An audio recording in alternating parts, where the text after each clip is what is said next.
Ремонтите просто нямат край. Днес реших да боядиша тавана.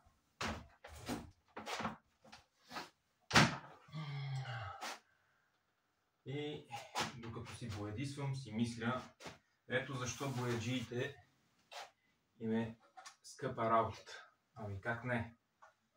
Не било никак лесно. Ама ние си мисляме, хваща и цапа с боята, цапа с четката и това е. Да, ама не е точно така. Тук доста се запъва, доста чести потапяния на четката в боята. Височината, другото, което е, има и машина за боядисване, ама не смея с нея да работя заради краката. Още не се чувствам толкова сигурен и не мога да я владея. Иначе с нея предполагам, че ще стане доста бързо. Боядисал съм, само че на земя, не на височина. И се получава добре. А в случая, както казах, не смея да рискувам. Безопасността ми е приоритет. Ще стане доста бавно. И това е първа ръка, трябва втора.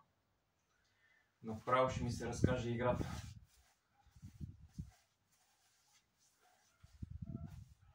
Не знам всеки как си прецени, но може би по-добре да се извика човек и да го боядиш.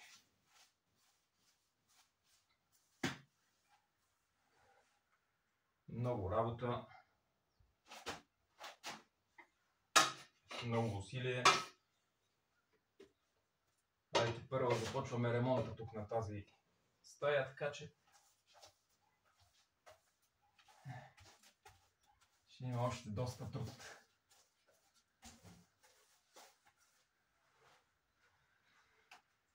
Това общо взето, стъпил съм на един стол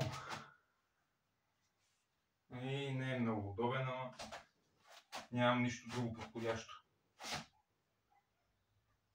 Ако има една стълбичка, с стълбичка може би ще се получи добре.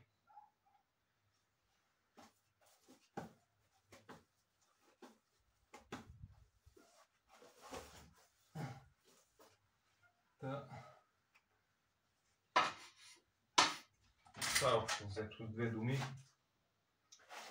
Бавно и славно. Да.